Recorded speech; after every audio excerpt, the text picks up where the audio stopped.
एक बार एक व्यक्ति अपने जीवन से बहुत दुखी था। उसके जीवन में कई समस्याएं थीं। वह अपने परिवार का सही तरीके से ध्यान नहीं रख पा रहा था और कई बार तो उसे जीवन नष्ट कर देने के ख्याल भी आने लगे थे। वह किसी उपाय की तलाश में था। इसी चिंता के साथ वह एक महात्मा के पास पहुंचा और उनसे कहा, मुझे जीवन में बहुत परेशानियों का सामना करना पड़ रहा है। मैं अपने परिवार की देखभाल भी सही ढंग से नहीं कर पा रहा हूं। मेरा बुरा वक्त चल रहा है। कृपया मुझे एक आसान उपाय बताएं जिससे मैं इस दुख से बाहर निकल सकूं। महात्मा ने उसे ध्यान से सुना और मुस्कुराते हुए बोले, मैं तुम्हें एक उपाय बताऊंगा, लेकिन पहले तुम्हें एक छोटा सा काम करना होगा। पहाड़ी के पास एक मंदिर है और उसके पास चींटियों का एक घर है। तुम्हें अगले 7 दिनों तक वहां जाना है और बिना किसी चींटी को मारे उनका घर हर दिन तोड़ देना है। वह व्यक्ति यह सुनकर चौंक गया और सोचने लगा कि यह किस तरह का काम है, लेकिन उसने महात्मा की बात मानी और अगले दिन पहाड़ी पर गया। वहां पहुंचकर उसने देखा कि चींटियां अपने घर में भोजन इकट्ठा कर रही थीं। उसका मन कमजोर हो गया, लेकिन महात्मा की बात को याद कर उसने उन चींटियों का घर तोड़ दिया। चींटियां इधर उधर भागने लगी और वह दुखी मन से घर लौट आया।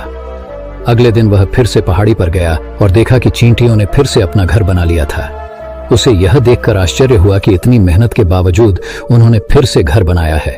उसने फिर से वह घर तोड़ दिया।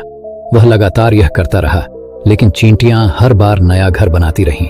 तीसरे दिन उसने देखा कि चींटियों ने कुछ दूरी पर नया घर बना लिया था। इस बार उसने गुस्से में आकर उनका घर तोड़ते वक्त कुछ चींटियों को कुचल दिया। जब उसने यह देखा तो उसका दिल भारी हो गया। वह समझ नहीं पाया कि महात्मा उससे ऐसा क्यों करवा रहे हैं। उस रात उसे अपने किए पर पछतावा हुआ और अगले दिन वह चींटियों के लिए आटा लेकर आया और उन्हें खिलाया।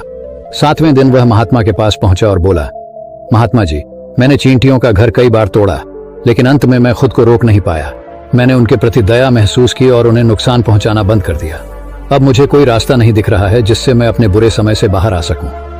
महात्मा ने मुस्कुराते हुए कहा, बेटा, मैं तुम्हें चींटियों का घर तोड़ने के लिए नहीं भेजा था। मैं चाहता था कि तुम उनसे कुछ सीखो। पहली बात, तुमने देखा कि चींटियों ने हर बार अपना घर तोड़ा जाने के बाद भी हार नहीं मानी।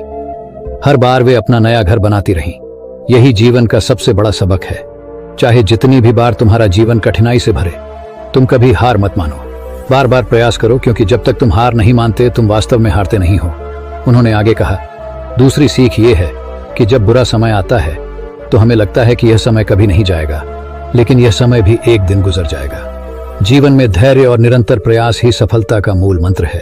तुमने चींटियों से यह सीख लिया है कि चाहे कितनी भी कठिनाइयां आएं, हमें हमेशा आगे बढ़ते रहना चाहिए। महात्मा की बातें सुनकर वह व्यक्ति समझ गया कि जीवन में कठिनाइयों का सामना करना ही सफलता का रास्ता है।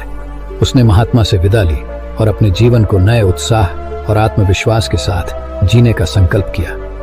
अगर यह कहानी आपको प्रेरित करती है तो इस वीडियो को लाइक और शेयर करें और ऐसी ही और प्रेरणादायक कहानियों के लिए अपने स्टोरी टाइम YouTube चैनल को सब्सक्राइब करें।